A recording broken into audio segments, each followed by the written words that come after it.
Selamat sore, Assalamualaikum warahmatullahi wabarakatuh.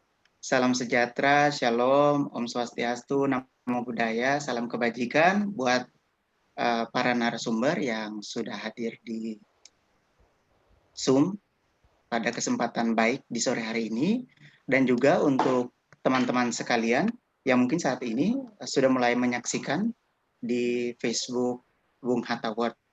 Kita kembali lagi dalam serial diskusi online baca. Kali ini kita mengangkat sebuah tema, itu pemberantasan korupsi kala pandemi.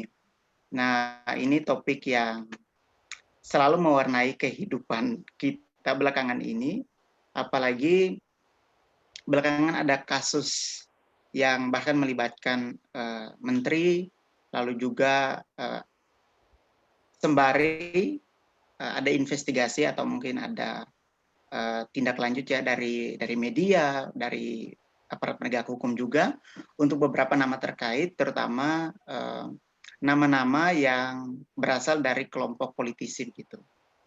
Nah, di tengah pandemi ini kita memang tidak hanya menghadapi krisis kesehatan, tapi juga sepertinya krisis korupsi karena geliat korupsi semakin meningkat, banyak terjadi di mana-mana. Dalam level kasus dan juga dalam level legislasi, Mbak. Pun soal kebijakan, nah itu ada kecenderungan mengarah ke korupsi kebijakan, korupsi legislasi dan seterusnya. Oleh karena itu, sebetulnya diskusi ini juga dalam rangka memperingati Hari Keadilan Sosial yang tepatnya jatuh pada tanggal 20 Februari kemarin. Nah, sehingga kita mengangkat topik ini juga dalam rangka itu karena keadilan sosial itu sendiri, Hari Keadilan Sosial itu sendiri dalam rangka untuk mempromosikan bagaimana kebijakan atau bagaimana negara mampu hadir sebagai sebuah entitas yang mensejahterakan masyarakat gitu. Jadi benar-benar mengimplementasikan apa itu keadilan sosial.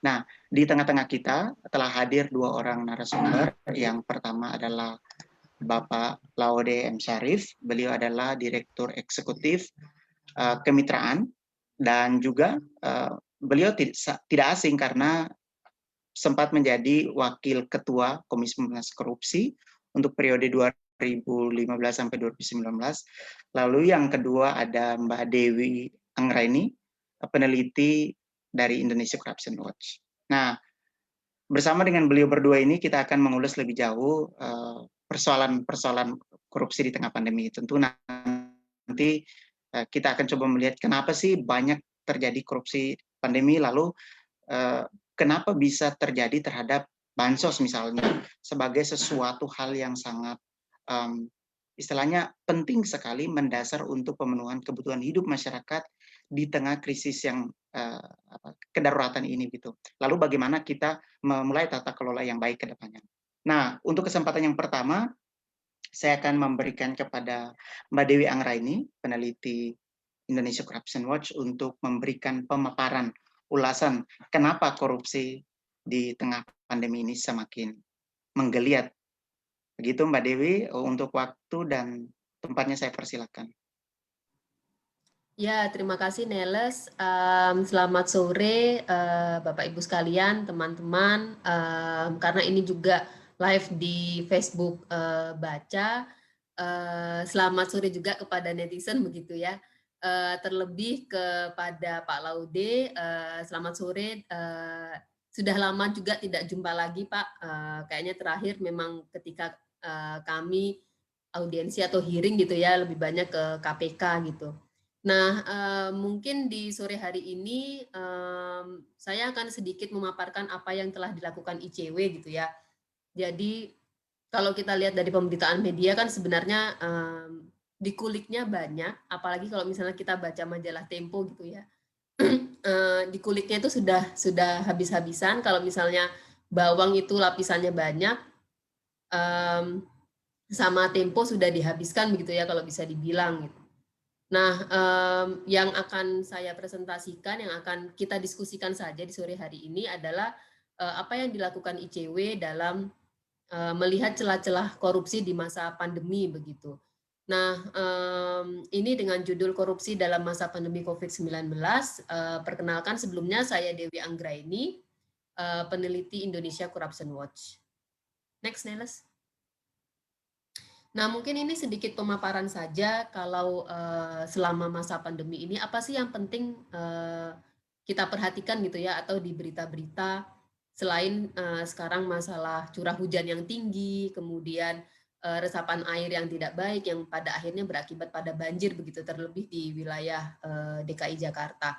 Nah, kalau kembali lagi kepada masa pandemi, banyak kebijakan yang dibuat oleh pemerintah begitu ya, yang tentunya kalau kita lihat dari pembatasan sosial atau PSBB berdampak pada aktivitas ekonomi masyarakat. Nah, untuk mengatasi atau setidaknya mengurangi dampak ekonomi ini, pemerintah baik pusat maupun daerah mengeluarkan berbagai jenis bantuan, bantuan sosial atau jaring pengaman sosial gitu ya, JPS. Nah, Bansos ini juga salah satu program pemulihan ekonomi nasional, sebenarnya masuk dalam perlindungan sosial, tapi memang sayangnya kalau dilihat dari tahun lalu, anggarannya kalau misalnya kita bandingkan dengan kementerian lain, misalnya Kementerian Pertahanan gitu, itu bahkan masih kalah. Kalau kita lihat juga di Kementerian Kesehatan, itu juga tetap kalah gitu ya kalau dibandingkan dengan Kementerian Pertahanan. Saya juga nggak tahu ini kenapa, mungkin bisa dipertanyakan juga ke pemerintah begitu ya. Nah, untuk bansos ini sendiri sebenarnya kami melihat sudah banyak masalah dari hulu hingga hilir begitu ya, dari pendataan, kemudian pengadaan sendiri ini ada perencanaan, kemudian proses pengadaannya dan realisasi, lalu distribusi, dan yang terakhir adalah informasi-informasi, salah satunya informasi anggaran.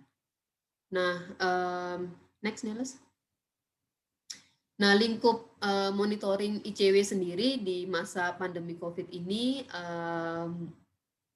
sebenarnya banyak, tapi kami klasifikasikan menjadi 3 begitu ya. Jadi kami melakukan pemantauan distribusi bansos tahun lalu, Juni hingga Agustus 2020, kemudian pemantauan juga terkait pengadaan barang dan jasa, khususnya di sektor kesehatan, jadi alat material kesehatan seperti masker, mesin PCR, dan lain sebagainya, itu juga berbarengan dengan distribusi bansos di bulan Juni hingga Agustus 2020. Kemudian yang paling terakhir adalah survei distribusi bansos kepada penyandang disabilitas di Kota Kupang, Bandung, dan Provinsi DKI Jakarta. Ini juga hampir berbarengan di bulan Juni hingga September 2020. Next. Nah, kita masuk ke hasil pemantauan pertama. Ini sekilas saja. Pemantauan ini tidak hanya ICW yang melakukan, jadi kami bekerja sama dengan 11 mitra di 13 kota di Indonesia, jadi tidak hanya fokus di DKI Jakarta begitu ya, karena dampak ekonomi tentu dirasakan di seluruh wilayah Indonesia. Nah, hasil pemantauannya apa sih? Jadi kami mentabulasi ada 239 aduan warga, yang mana temuan pemantau ini ada sebanyak 41. Nah, temuannya apa aja sih?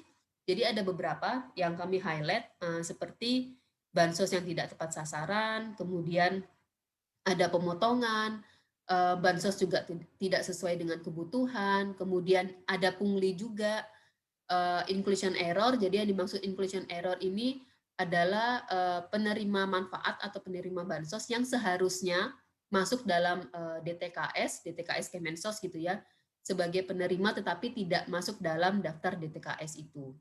Kemudian ada bantuan ganda, politisasi juga karena kemarin mendekati Pilkada 9 Desember. Kemudian sembako yang tidak layak konsumsi dengan kualitas buruk begitu ya. Kemudian yang terakhir juga ada penyaluran bantuan yang terlambat. Next. Nah, ini yang kedua terkait PBJ, jadi pemantauan PBJ dalam masa pandemi COVID-19. Kalau kita lihat dari aturannya begitu ya, sejak Presiden menetapkan bencana non-alam penyebaran COVID-19 sebagai bencana nasional ini pada April 2020. Kemudian dengan itu juga berlaku pengadaan darurat begitu ya. Jadi diperbolehkan pengadaan darurat. Nah, aturan-aturan lainnya adalah untuk pengadaan darurat ini ada pasal 59 Perpres 16 tahun 2018 yang mengatur PBJ dalam keadaan darurat, kemudian diperkuat juga oleh surat keputusan Kepala BNPB tentang penetapan status keadaan darurat, yang mana secara administratif terpenuhi syarat untuk melakukan pengadaan darurat. Kemudian yang lain adalah pengadaan dalam keadaan darurat ini bisa dilakukan dengan cara swakelola atau penyedia. Nah, kalau untuk peraturan LKPP sendiri ada nomor 13 tahun 2018 gitu ya tentang PBJ dalam penanganan keadaan darurat. PBJ ini dengan penyedia bisa dilakukan dengan metode e-purchasing, kemudian pengadaan langsung, penunjukan langsung, tender cepat, dan tender. Next. Nah, lalu apa temuan ICW dari hasil pemantauan begitu ya? Jadi sebenarnya bisa dikatakan ini hasil pemantauan atau temuan ICW begitu yang hampir mau 1 tahun. Jadi pandemi kita ini juga sudah mau berumur 1 tahun, sudah mau berulang tahun. Nah, ini mungkin memang bisa dikatakan temuan lama atau pemantauan lama begitu ya, atau data lama. Tetapi masih relevan sebenarnya sampai sekarang, mungkin hanya berbeda-berbeda angka begitu ya. Nah, kalau dari pengadaan barang dan jasa, karena kami kemarin fokusnya adalah di alat material kesehatan, kemudian lokasinya di mana? Jelas di Kemenkes begitu ya. Jadi kami memang kemarin menyasar pusat, tidak ke daerah, ke dinas-dinas kesehatan, tapi langsung menyasar ke Kementerian Kesehatan. Nah, kalau kita lihat dari rencana umum pengadaannya atau RUP begitu ya, ini mungkin sedikit aja karena ini data yang dinamis, bisa berubah. Sebagian besar nama paket ini terlalu umum namanya, jadi seperti ada keterangan volume pekerjaan satu paket, kemudian uraian pekerjaan sesuai KAK, sedangkan KAK tidak dapat diakses secara luas oleh publik gitu ya. Jadi kita tidak bisa meminta, kita tidak bisa melihat. Kemudian jika hanya dituliskan sesuai KAK, isinya KAK apa? Itu yang harus dipertanyakan. Kemudian spesifikasi sesuai brosur Alkes. Nah, brosurnya juga publik bisa lihat di mana gitu ya.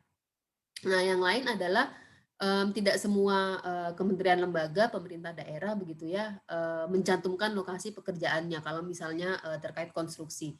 Nah, ini perlu disclaimer juga dari kami, dari saya bahwa data ini kami akses pada 19 Juli 2020 sampai 20 Juli 2020.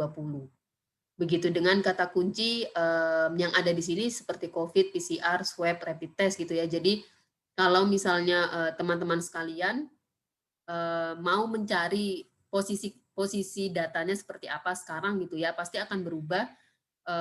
Pertama dari datanya, waktunya berbeda, kemudian kata kunci kalau teman-teman menggunakan juga dengan kata kunci yang berbeda, pasti hasilnya juga berbeda begitu.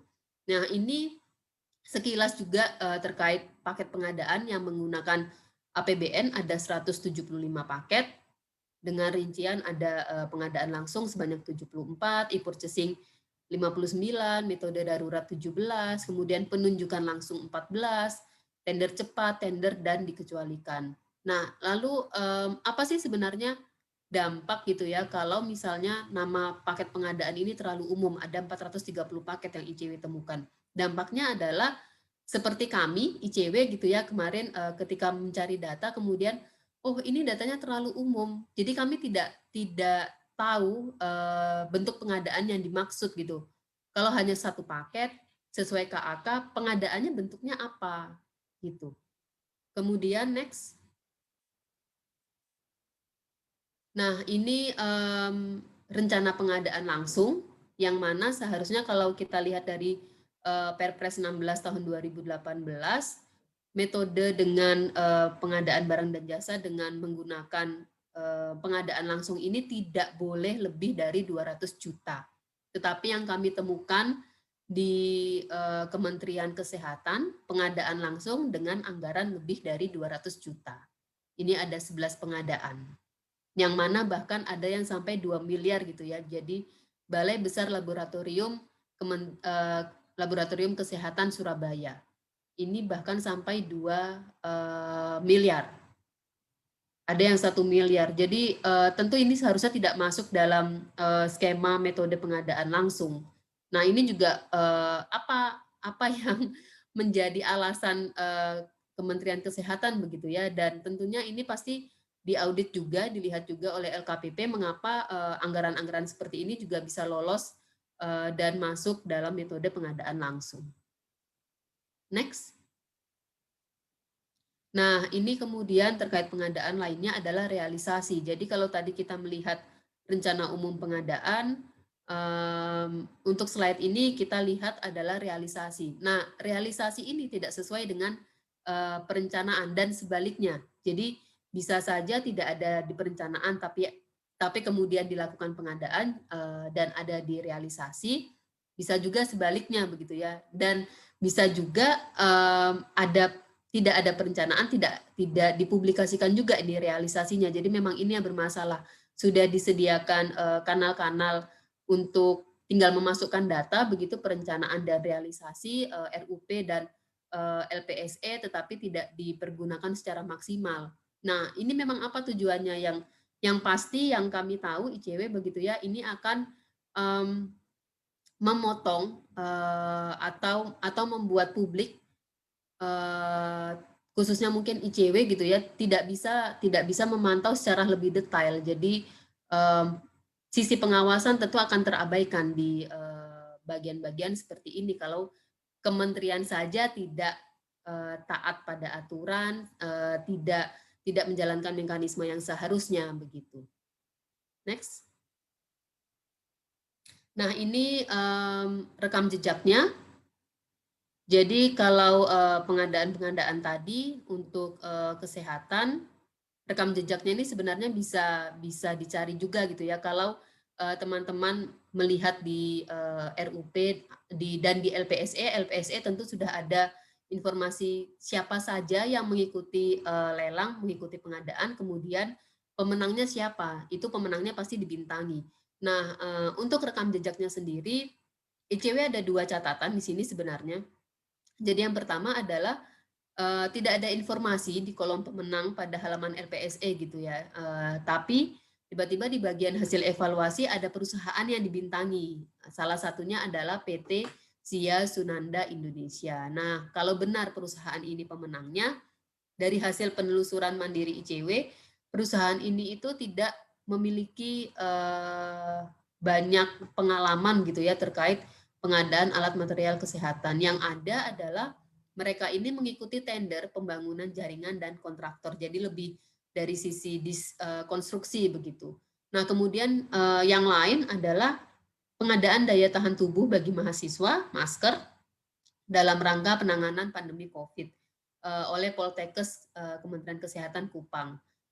Pemenangnya adalah CV Johan Agung, tetapi ini juga minim pengalaman terkait pengadaan alat material kesehatan atau alat matkes.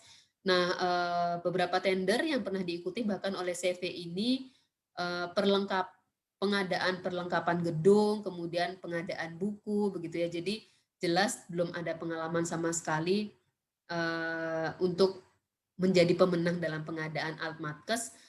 Padahal kalau kita lihat kembali dalam aturan untuk pengadaan darurat, misalnya diperbolehkan untuk penunjukan langsung begitu, yang harus menjadi syarat adalah rekam jejak perusahaan harus sesuai. Jadi kalau misalnya bansos, nanti kita akan berbicara sedikit mengenai pengadaan bansos. Kalau misalnya dia menjadi pemenang bansos melalui metode penunjukan langsung, rekam jejaknya adalah dia sudah mempunyai banyak pengalaman dengan pengadaan bansos, bantuan sosial atau sembako gitu ya, kalau misalnya pengadaannya bentuknya sembako. Nah, next. Nah, ini situasi terkini Sabtu 5 Desember, jadi tentu memang kita waktu itu lumayan bahagia juga ya. di weekend, kemudian sudah di akhir tahun, di penghujung tahun, ada kabar menggembirakan yang mana KPK melakukan operasi tangkap tangan (OTT) dan kemudian berlanjut pada penetapan tersangka Mensos, Menteri Sosial Juliari P. Batubara begitu. Nah, selain OTT ini kemudian ada perkembangan kasus begitu ya. Jadi ada tracking informasi mengenai perusahaan rekanan pemenang pengadaan yang ditunjuk dengan yang menang dengan penunjukan langsung. Kemudian yang masih hangat sampai sekarang adalah peran-peran para elit politik, partai penguasa, PDIP begitu ya, yang meminta jatah bansos, yang bahkan dua nama ini memiliki jabatan di DPR begitu. Kemudian yang lainnya adalah informasi pengadaan dan pemenang ini masih sangat minim. Jadi tidak ada informasinya di LPSE. Nah, kemudian karena sudah dipublikasikan oleh KPK begitu ya, nama perusahaannya kalau kita cari di Google masih saja informasinya itu minim. Kemudian bisa dikatakan juga celah korupsi ini tidak hanya ada di pengadaan, tetapi juga berakhir di distribusinya.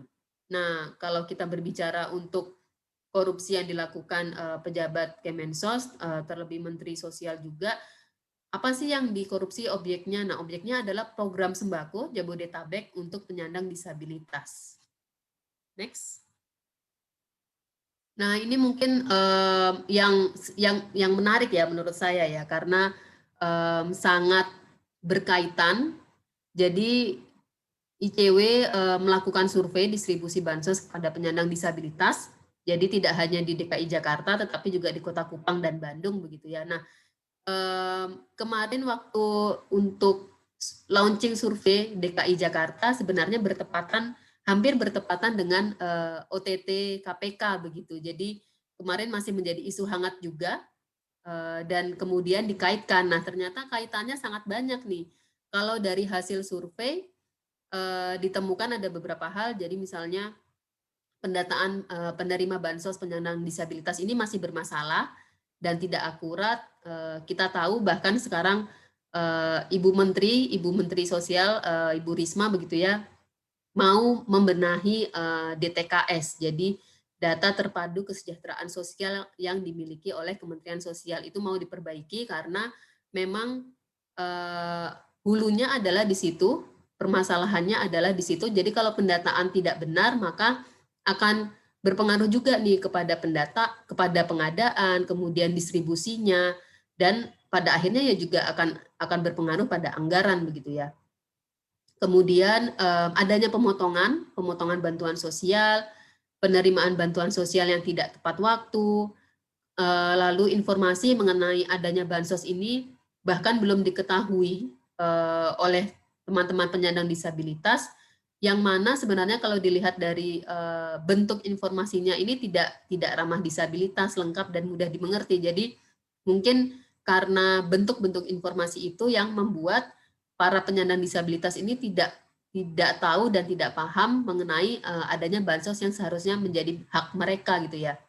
Kemudian kanal pengaduan bansos ini juga belum banyak diketahui, jadi perlu ditekankan pada sosialisasi juga, publikasi juga oleh instansi-instansi atau kementerian terkait begitu ya.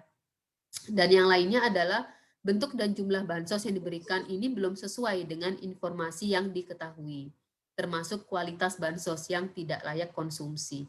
Nah, temuan ini waktu kami melakukan survei dan kemudian menganalisis data, rasanya ini temuan yang sangat umum karena di pemantauan distribusi bansos kepada non-disabilitas begitu ya, yang tadi sudah saya jelaskan dilakukan di 11 daerah. Ini sebenarnya temuan yang sama. Jadi itulah masalah bansos begitu ya, untuk penyaluran atau distribusi bansos dalam masa untuk penanganan pandemi COVID. Tetapi kalau misalnya kita bisa analisis lebih jauh, temuan-temuan ini bisa dikatakan juga sebagai dampak dari korupsi yang dilakukan oleh pejabat-pejabat Kementerian Sosial yang pada akhirnya dirasakan oleh penyandang disabilitas begitu.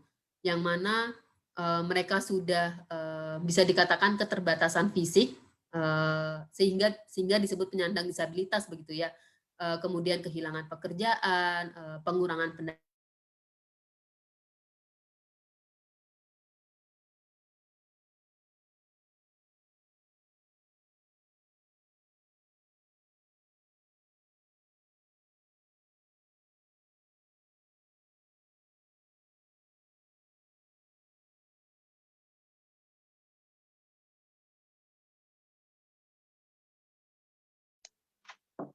Halo Mbak Dewi.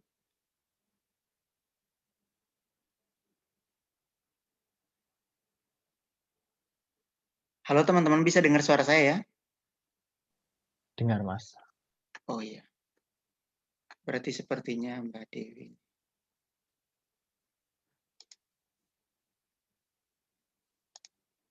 Oke, baik. Ini sepertinya ada kendala teknis.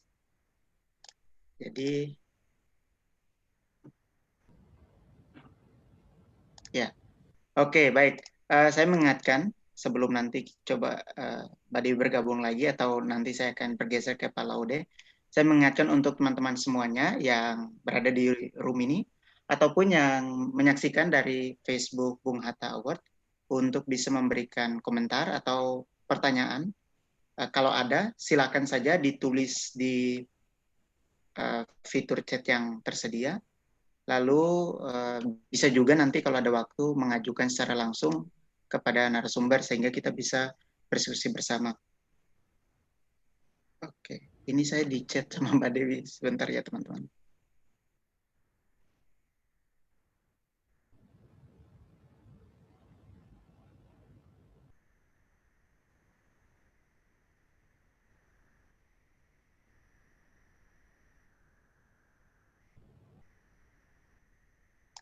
Baik, saya barusan dikabari oleh Mbak Dewi.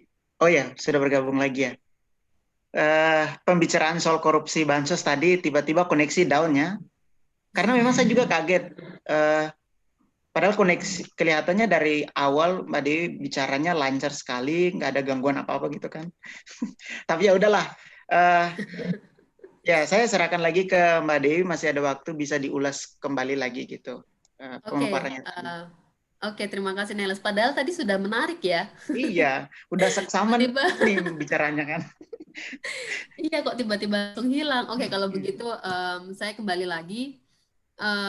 Sebenarnya kalau bisa dianalisis lebih jauh begitu ya dari hasil survei yang kami temukan, ini bisa dikatakan sebagai salah satu dampak dari korupsi yang dilakukan oleh pejabat-pejabat Kementerian Sosial terhadap Bansos Sembako Jabodetabek dalam penanganan COVID-19 karena kalau kita baca sudah dilakukan sejak bulan April 2020 begitu. Jadi sejak awal adanya bansos ini sudah menjadi sasaran empuk begitu ya untuk bagi-bagi jatah begitu. Nah, ICW ini juga sebenarnya sudah menyampaikan berbagai rekomendasi, masukan, dorongan perbaikan kepada kementerian terkait, salah satunya Kementerian Sosial.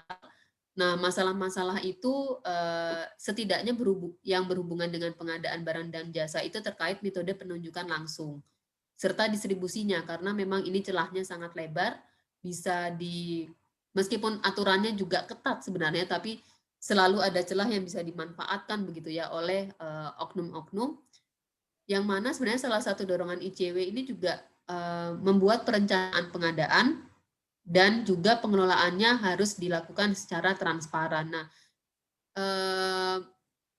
rekomendasi ICW pada akhirnya tidak diindahkan, tidak didengarkan begitu ya oleh Kementerian Sosial yang pada akhirnya berujung pada OTT oleh KPK. Next, Neles. Nah, kalau kita melihat pengadaan bansos di Kementerian Sosial, bagaimana? Apakah sama dengan di Kementerian Kesehatan begitu ya? Jadi pada dasarnya aturannya ini sama, aturan pengadaan barang dan jasa dalam kondisi darurat yang berlaku di Kemenkes juga berlaku di Kemensos, yaitu pasal 59 Perpres 16 tahun 2018, kemudian surat keputusan Kepala BNPB dan peraturan LKPP. Next. Nah, ini mungkin juga sekilas karena sebenarnya ini juga data lama begitu ya. Ketika ada informasi OTT, kemudian kami langsung mencari informasi-informasi terkait pengadaan yang dilakukan oleh Kemensos, dan ternyata tidak ditemukan perencanaan terkait pengadaan bansos dengan metode darurat. Kemudian next, tidak ditemukan juga perencanaan terkait pengadaan bansos dengan penunjukan langsung. Next. Nah, ini sepertinya ini saya salah memasukkan data. Jadi sebenarnya RUP Kemensos, jadi pengadaan, rencana umum pengadaan Kemensos itu banyak sekali di sirup LKPP, tetapi tidak ada sama sekali yang menyebutkan terkait bantuan sosial. Baik kalau kita mencari dengan kata kunci bansos, bantuan sosial, bantuan, COVID, sembako, pangan, dan lain sebagainya, itu saya mencari dengan berbagai macam keyword itu tidak ditemukan begitu. Untuk yang dilakukan oleh Kementerian Sosial ya, tetapi kalau yang dilakukan oleh Dinas Sosial itu ada. Nah, ini memang yang perlu dipertanyakan ya, kenapa Kemensos ini tidak bisa patuh terhadap aturan-aturan ini, karena kalau kita berbicara mengenai pengadaan, sebenarnya saya juga baru tahu kemarin kalau LPSE Kemensos itu gabung dengan LPSE Kemenkeu. Ketika saya tanyakan kepada teman-teman LKPP mengapa terjadi seperti itu, nah disebutkan salah satu kemungkinannya adalah tidak adanya sumber daya manusia di Kemensos yang mengelola LPSE. Jadi sangat disayangkan ini lembaga negara, kementerian besar begitu ya, dengan anggaran tidak ada COVID pun anggarannya besar untuk program-program sosial, tetapi tidak bisa membangun sistem dan memelihara sistem pengadaan LPSE. Jadi memang itu sangat disayangkan. Next. Nah, ini yang tadi saya bicarakan terkait LPSE, tidak ditemukan juga realisasi dalam LPSE Kementerian Keuangan terkait pengadaan bansos oleh Kemensos. Next. Ini yang saya kira, mungkin ya, saya juga tidak tahu ini karena informasinya tidak jelas juga, ada salah satu informasi pemenang pengadaan, tapi disebutkannya adalah makanan siap saji yang dilakukan pengadaannya oleh Kemensos begitu. Jadi kalau kita lihat ini mungkin terlalu kecil ya, tapi di bagian bawah adalah ada perusahaan yang dibintangi, itu namanya PT Citra 3 Permata, nanti bisa kita ulas lagi. Saya tidak tahu ini apakah terkait bansos COVID atau tidak begitu ya. Next. Nah, untuk masalah dalam PBJ sendiri sebenarnya ada beberapa hal. Jadi pertama identifikasi kebutuhan. Ini kebanyakan tidak berdasarkan kebutuhan lapangan. Kemudian seringnya terjadi jual beli penunjukan penyedia dan surat perintah kerja begitu ya, SPK dari PPK. Sehingga penunjukan penyedia tidak sesuai ketentuan, yaitu seperti yang tadi saya jelaskan, berpengalaman di pengadaan sejenis, dan juga penunjukan penyedia didasarkan suap. Jadi ini memang banyak, kalau dia tidak berpengalaman, kemudian yang main adalah suap atau konflik kepentingan. Kemudian yang lain, potensi penyedia yang ditunjuk oleh PPK ini bisa saja hanya mempunyai modal, kemudian dilakukan subkon pekerjaan kepada pihak lain begitu ya. Nah, jadi banyak yang seperti ini, dan otomatis kalau misalnya kita lihat dari rentetan harga atau rangkaian harga begitu ya, pasti akan semakin tinggi harganya kalau misalnya ini diperjualbelikan. Jadi misalnya kita tidak berbicara mengenai bansos begitu ya, dimenangkan oleh satu perusahaan besar, kemudian disubkonkan diberikan kepada perusahaan-perusahaan kecil. Nah, ini akan berpengaruh juga pada penentuan harga kalau diperjualbelikan. Kemudian banyak juga adalah melakukan pelunasan pembayaran, padahal pekerjaannya ini belum selesai dan juga belum diaudit gitu ya. Jadi ya belum selesai tapi sudah bisa dilunasi, sudah diberikan invoice-nya begitu oleh perusahaan kepada kementerian, dan kementerian memberikan keseluruhan anggarannya. Next.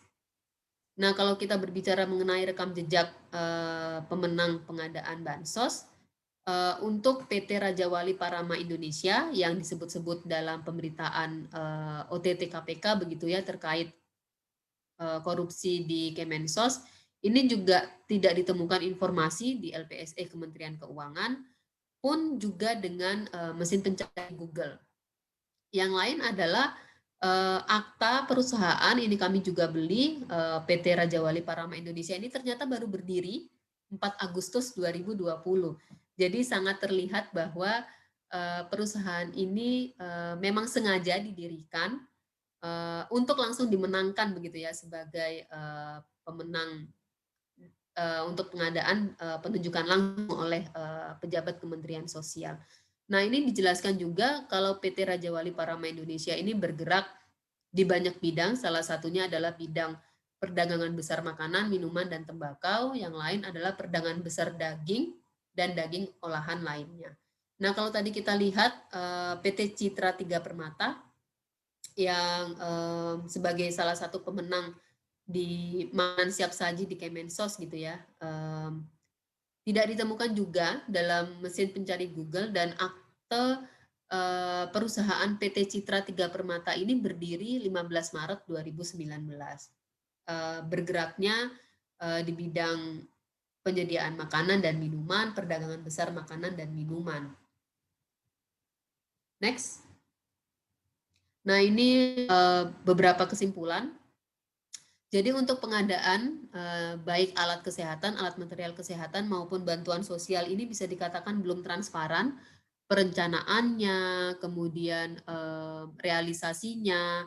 Bahkan kalau kita bicarakan terkait bansos, tidak ada informasinya sama sekali yang mudah diakses oleh publik. Jadi perlu dicatat juga ya oleh pemerintah gitu ya. Jadi tidak hanya sekedar memberikan informasi misalnya oh sudah ada kok di website kami, di website resmi misalnya di website Kementerian Keuangan begitu, tetapi bisa diakses, bisa dibaca, tetapi tidak mudah dimengerti. Itu juga menjadi masalah ya. Jadi tidak hanya sekedar melempar atau menulis atau mengcopy paste informasi-informasi yang menurut kementerian itu sudah lengkap, sudah mudah dimengerti, tetapi menurut publik itu tidak. Jadi harus diperhatikan juga informasinya ini komunikatif, mudah dimengerti juga, dan lengkap gitu ya, detail. Jadi tidak hanya gelondongan. Jadi kalau kita lihat di informasi di Kementerian Keuangan untuk anggaran itu hanya gelondongan. Jadi tidak ada informasi-informasi detail berapa anggaran untuk ini, untuk itu, tetapi langsung gelondongan berapa triliun begitu.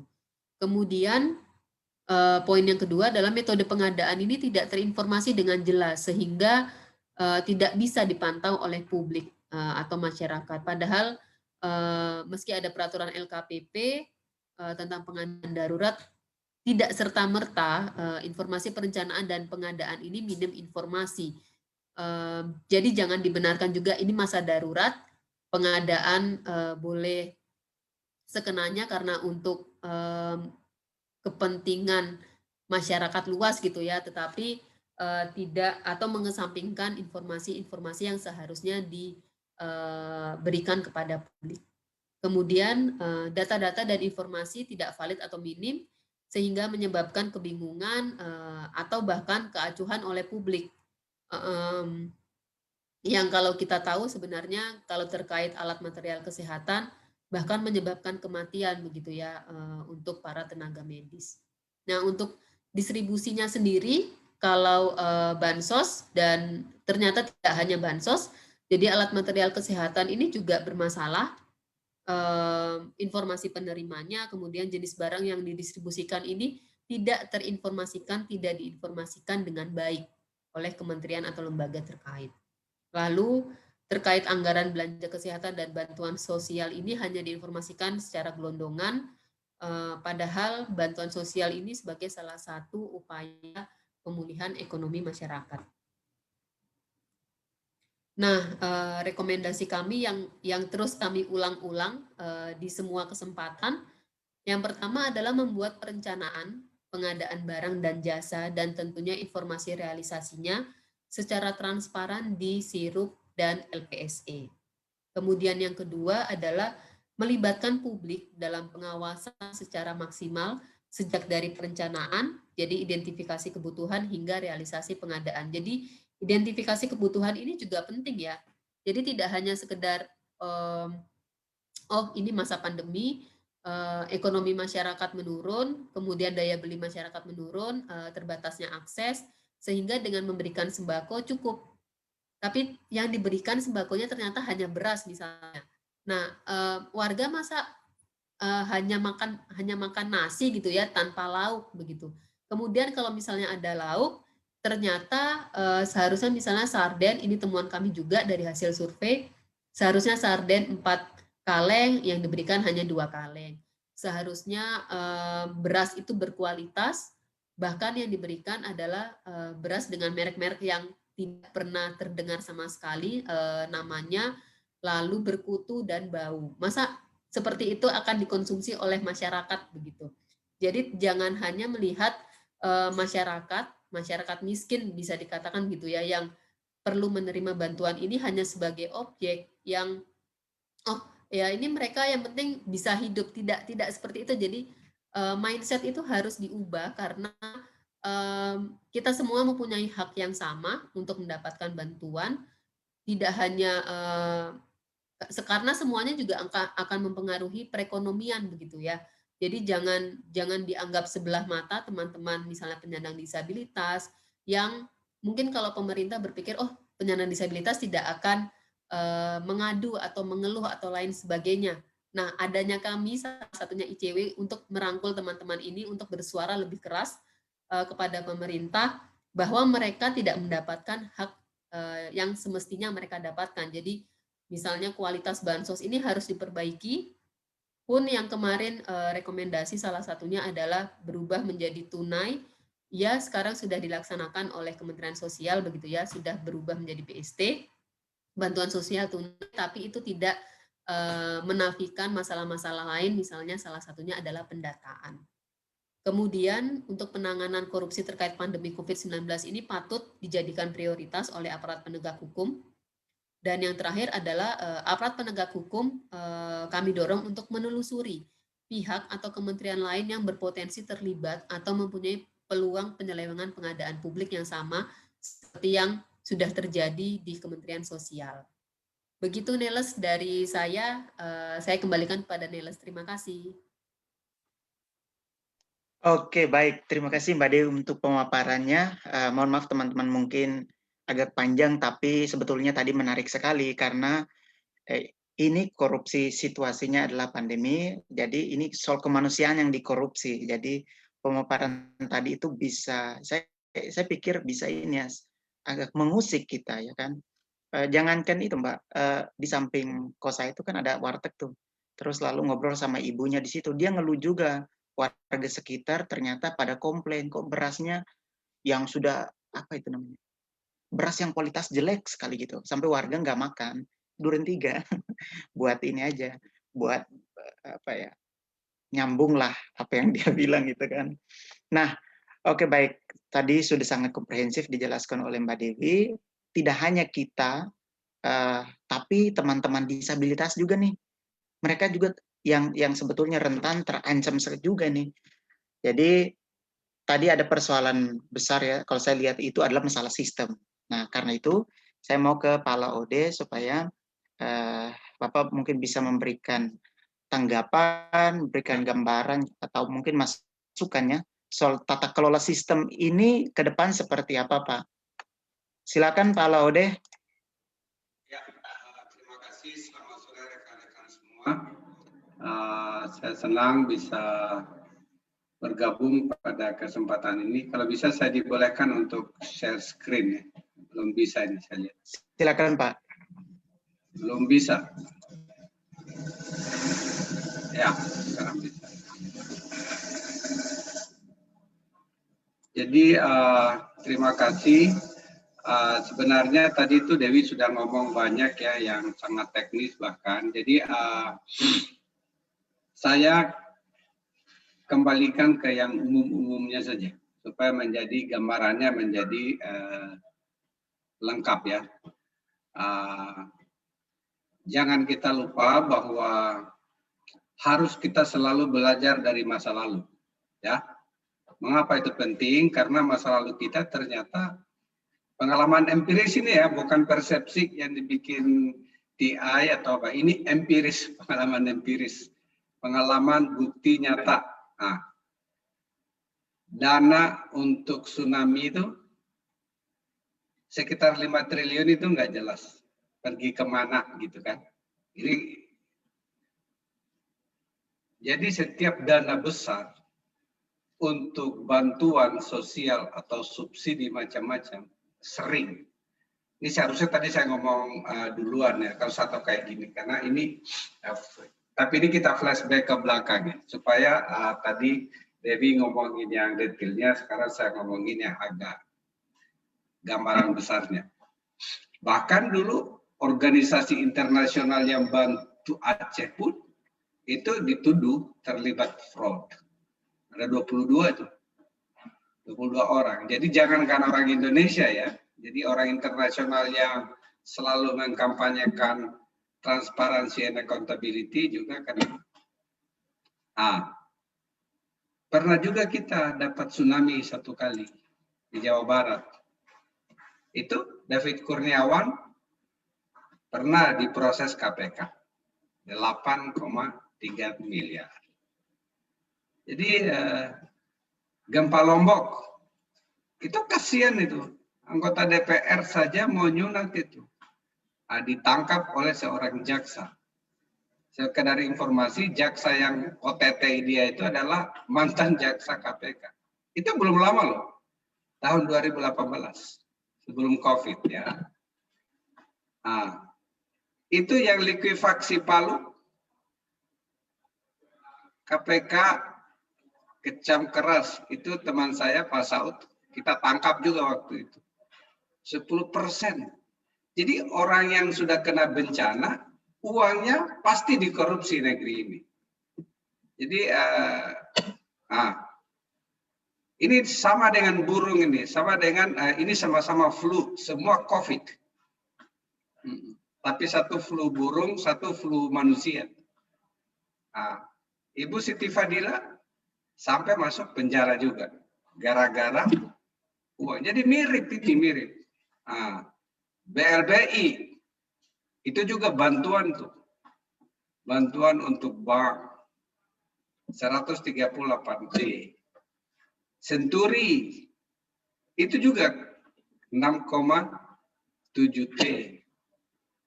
Mengapa itu terjadi? Ingat, kalau COVID lebih menakutkan lagi. Kalau ini itu tidak ada dasar hukum khusus yang dikeluarkan. Sehingga jalan sebagaimana normal biasa. Kalau COVID, kalau kita lihat Undang-Undang Nomor 2 Tahun 2020 tentang penetapan peraturan pemerintah tentang COVID itu, lihat anatomi undang-undangnya deh. Pasal 2. Dalam rangka pelaksanaan kebijakan keuangan negara, pemerintah berwenang 1 melakukan penyesuaian besaran belanja wajib. 2 pergeseran anggaran. 3 melakukan tindakan yang berakibat pengeluaran atas beban APBN. Dulu itu harus pakai persetujuan DPR. Yang normal ya. Tapi dengan undang-undangnya itu hak budget itu tidak perlu ada persetujuan DPR. Jadi pengawasan DPR hilang. Suka-suka Menteri Keuangan. Ya. Jadi harus lihat dasar hukumnya. Yang paling ngeri ini pasal 27 ayat 1, 2, dan 3 yang mengatakan bahwa biaya yang dikeluarkan pemerintah untuk mendukung program COVID-19 bukan merupakan kerugian negara. pejabat yang mengeluarkan kebijakan itu jelas tidak dapat dituntut baik secara perdata dan pidana. Yang ketiga, dia mengatakan bahwa kalau juga sudah dilaksanakan, maka bukan merupakan objek gugatan yang bisa diajukan ke Pengadilan Tata Usaha Negara kalau dia mengeluarkan keputusan. Jadi pasal 27 ini memberikan impunitas perlindungan. Memang ada kata-katanya bahwa kecuali kalau itu dilaksanakan dengan niat baik. Tapi siapa yang bisa mengukur niat baik seseorang? Ingat ya, kasus Senturi dan kasus BLBI itu tidak pakai pasal-pasal seperti ini. Itu pun dicuri. Apalagi kalau sudah pakai pasal-pasal yang menggampangkan seperti ini. Akhirnya apa yang terjadi? Dari awal sudah ada itu. 1/3 dari milenial itu mau menawarkan lewat perusahaannya. Pakai dana apa? Dana COVID. Jadi karena mereka pikir nggak apa-apa ini, pakai aja karena seperti itu. Ada juga 2 dulu katanya. Pengadaan rapid test merek Biozek. Ini masih di Tempo dulu ini awal.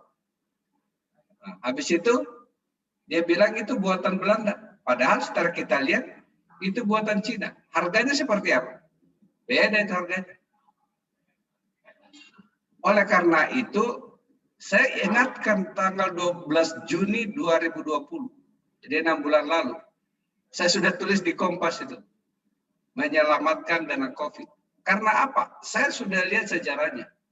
Semua bantuan ditilap. Baca lagi deh. Kalau nggak percaya. Saya bukan peramal ya, saya bukan tukang ramal. Tapi saya sudah bisa, wah ini kacau, pasti dicuri. Tadi sudah dijelaskan Debbie. Mengapa gampang dicuri? Data orang miskin itu satu tidak lengkap.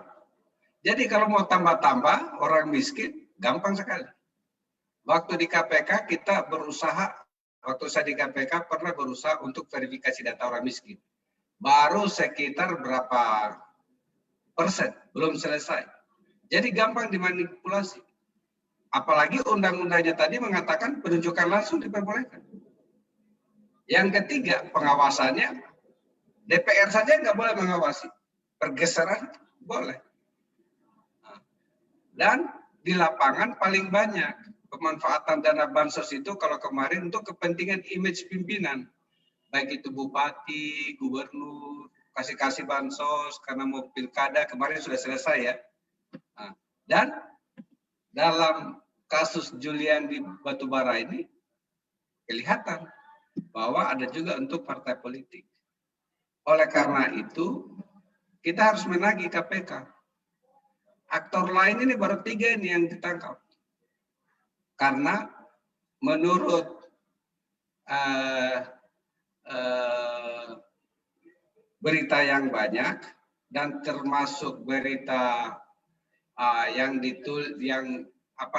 rekonstruksi itu ada 2 orang lagi anggota DPR yang disebut dalam rekonstruksi.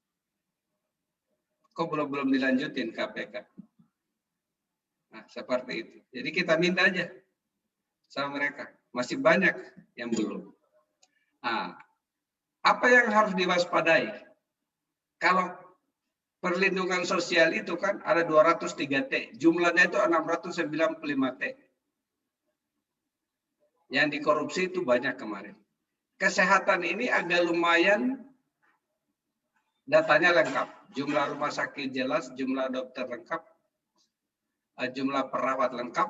Jadi untuk dikorupsi paling penggelembungan dana, markup seperti itu, APD katanya mau beli 10 tapi beli 3, misalnya itu bisa. Tetapi datanya dia lumayan lengkap. Yang paling berbahaya nih yang warna merah ini. Dari 123 UMKM itu, sudah diberikan ke UMKM mana saja? Apa kriteria untuk memberikannya? Apalagi kalau pembiayaan korporasi. Ini korporasi apa yang bisa disuntik dana? Itu ada 53. Dan ini tidak diketahui masyarakat. Siapa yang mengetahui? Ini hanya orang-orang yang punya informasi lengkap. insentif usaha. Siapa saja yang diberikan insentif usaha. Itu tidak langsung masyarakat. Ini adalah para pengusaha. Siapa yang memberi, siapa yang diberi. Tolong adik-adik baca dan adik-adik di cewek mintakan itu. Karena bahaya itu lebih bahaya daripada dana perlindungan sosial. Kalau sosial itu kan kalau nggak terima hari ini bisa teriak dia, nggak bisa makan. Orang bisa perhatikan. Tapi kalau yang ini kriterianya apa? Belum jelas juga. Jadi tolong waspadai yang ini. Jadi hati-hati. Jalan ke depannya, satu harus kita lengkapi data. Mulai dari Kementerian Sosial, Kementerian Kesehatan, Kementerian Keuangan, UMKM, dan tentunya BPKP, BPK, KPK. Yang kedua memperkuat koordinasi. Ini harus. Yang ketiga itu pengawasan. Pengawasannya harus tetap melekat. Karena kalau tidak diawasi, karena dari segi untuk budgetnya DPR sudah tidak bisa mengawasi. Karena apa? Undang-undangnya sudah bilang begitu. Pergeseran budget, penambahan, tidak usah diawasi. Suka-suka saja Kementerian Keuangan. Ya, itu diperhatikan. Jadi semoga dana COVID-19 itu selamat dunia akhirat. Terima kasih.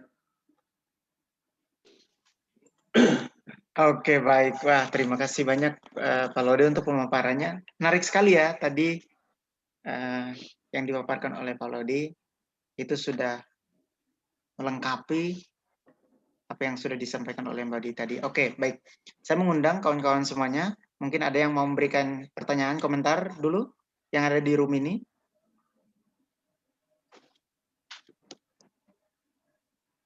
Apakah ada? Ya, kalau tidak ada, saya berlanjutkan ke pertanyaan saya. Pak Laude dan Mbak Dewi, sekarang kan ada isu nama politisi nih.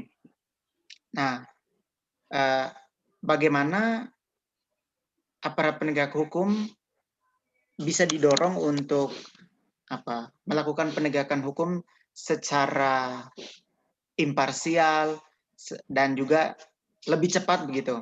Apa kira-kira saran dari Pak Laude dan Mbak Dewi untuk aparat penegak hukum kita, karena ini sudah mulai lama ya, sudah mulai berlarut-larut ini dari pertama kali disebutkan begitu. Padahal keuntungan itu sudah didapatkan oleh yang disebutkan itu. Jadi masyarakat ini sedang menunggu tindak lanjut dari aparat penegak hukum. Silakan, Mbak Dewi dulu mau memberikan masukan begitu? Ya, paling seperti yang sudah sering saya jelaskan juga gitu ya ke teman-teman media ketika bertanya, KPK sudah melakukan rekonstruksi, lalu sudah disebutkan beberapa nama, bahkan uang dan barang yang diberikan meskipun pada akhirnya dikembalikan gitu ya. Apa sih yang bisa dilakukan begitu ya? Kalau saya berulang kali bilangnya adalah ya kita memang harus terus mendorong KPK untuk terus mengusut. Jadi jangan sampai karena ada urusan-urusan politik ini di belakang. Kalau kita juga dengar sepertinya ada manuver dari Senayan ya untuk menahan-nahan pengembangan kasus, peningkatan kasus begitu yang sebenarnya ini harus menjadi prioritas karena dananya besar, yang terdampak juga besar.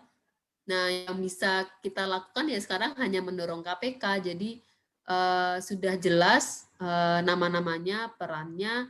Lalu apa nih next-nya, tahap selanjutnya? Masa akan menyandang status saksi itu harus sekian lama dulu untuk naik misalnya menjadi ditetapkan sebagai tersangka gitu ya. Jadi kalau saya tidak salah mungkin nanti Pak Laude bisa menambahkan, sudah ada barang bukti yang bisa dijadikan pemenuhan syarat untuk naik tahap gitu ya kalau saya tidak salah. Jadi kenapa KPK harus sekarang menahan-nahan, bahkan kalau kita lihat intensitasnya di media sekarang sudah turun.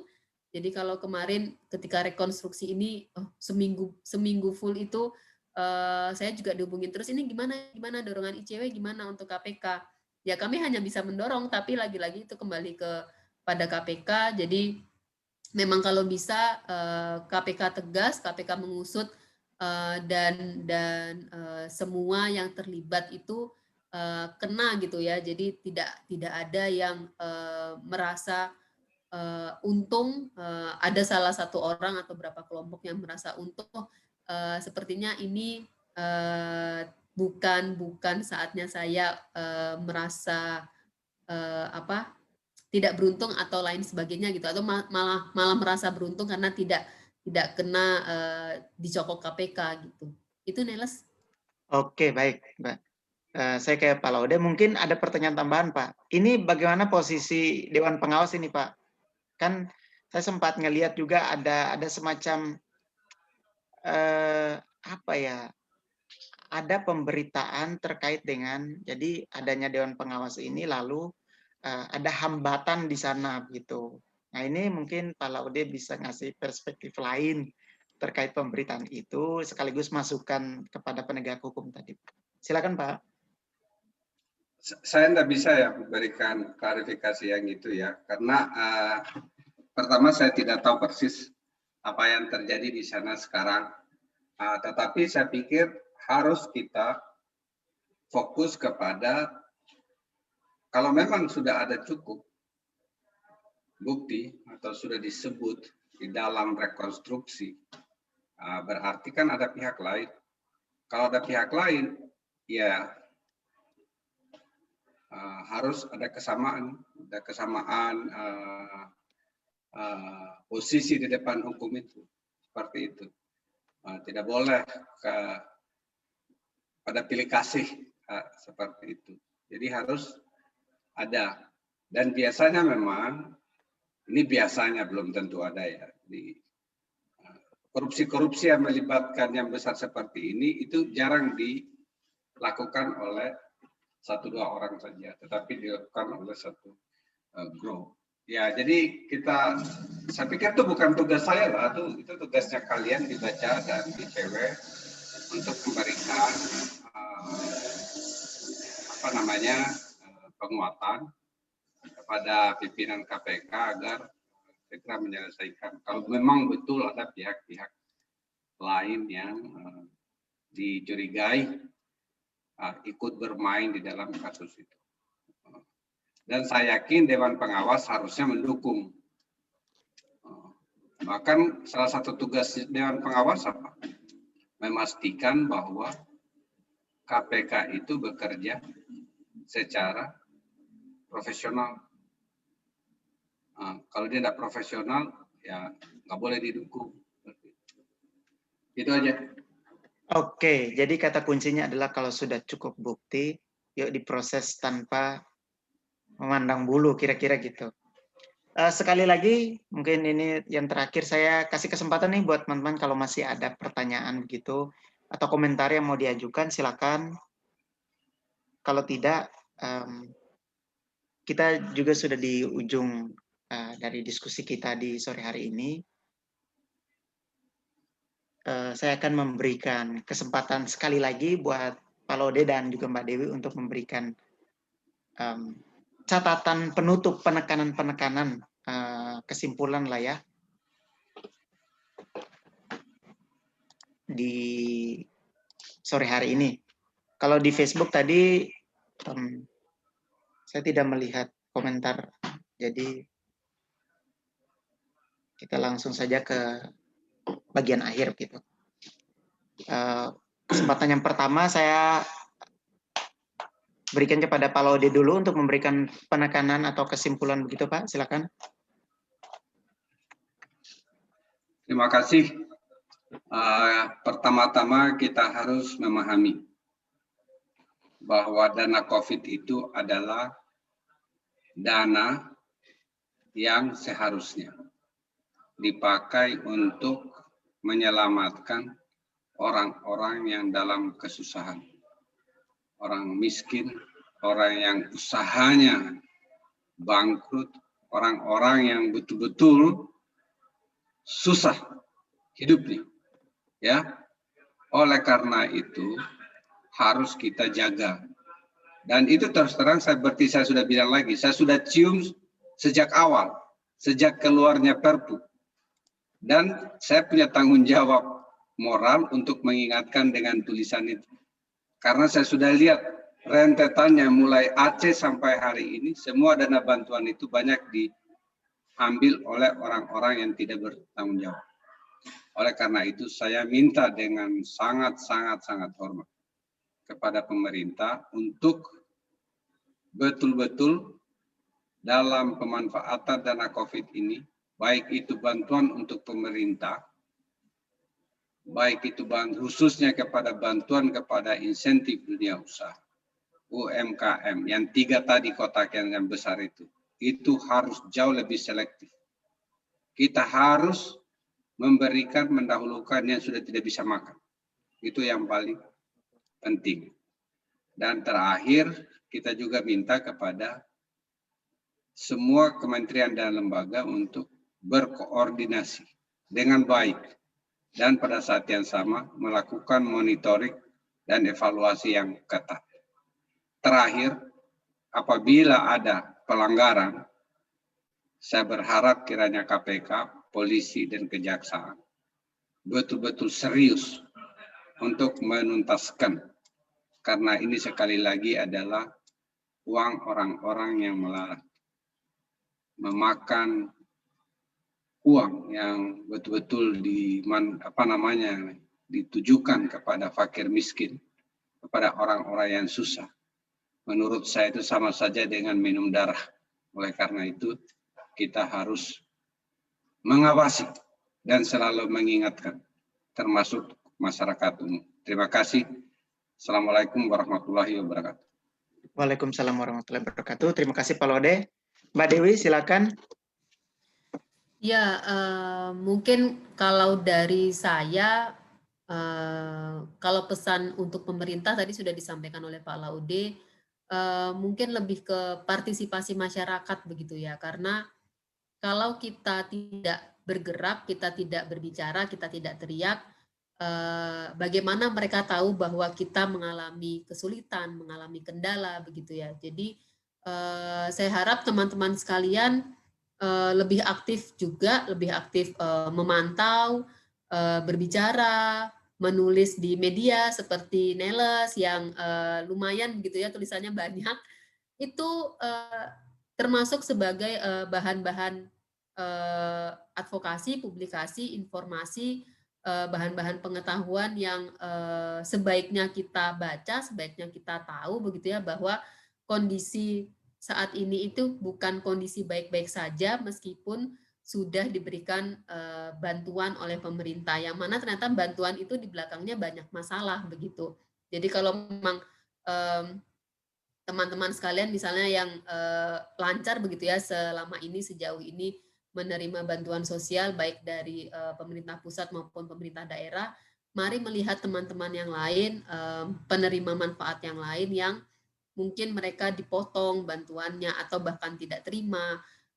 Yang saya tahu memang solidaritas tenggang rasa di masa COVID ini sangat tinggi, karena dari hasil survei kami saja teman-teman penyandang disabilitas ini membagikan bansos yang mereka terima kepada penyandang disabilitas ataupun non penyandang disabilitas. Tapi saya harap tidak hanya berhenti di situ, tidak hanya teman-teman disabilitas yang tergugah hatinya, tetapi masyarakat secara luas begitu ya harus tergugah, harus aktif untuk melaporkan kalau memang melihat ada penyelewengan atau hal-hal yang tidak seharusnya dilakukan oleh pemerintah ataupun orang-orang yang mempunyai bisa dikatakan mempunyai kendali begitu ya di masa COVID seperti ini. Itu aja, Neles. Terima kasih. Oke, terima kasih Mbak Dewi. Ya, kita sedang tidak dalam situasi yang baik-baik saja. Mari sama-sama saling mendukung dan saling bergerak. Itu saya kira penutup dari saya, atas nama Perkumpulan Bung Hatta Anti Corruption Award, kami mengucapkan terima kasih banyak untuk Pak Laude M. Syarif yang pada kesempatan hari ini sudah menjadi narasumber diskusi ini, dan juga pada Mbak Dewi. Terima kasih banyak untuk teman-teman yang tadi bergabung di room Zoom ini juga dan di Facebook Bung Hatta Award ya. Itu saja dari saya. Mari kita tutup diskusi di sore hari ini. Assalamualaikum warahmatullahi wabarakatuh. Salam sehat, salam semangat, salam anti korupsi untuk semuanya. Terima kasih Nelas, terima kasih Pak Laude. Terima kasih Mulia. Semuanya, teman-teman baca. Oke Pak, terima kasih. Ya, Terima kasih. terima kasih.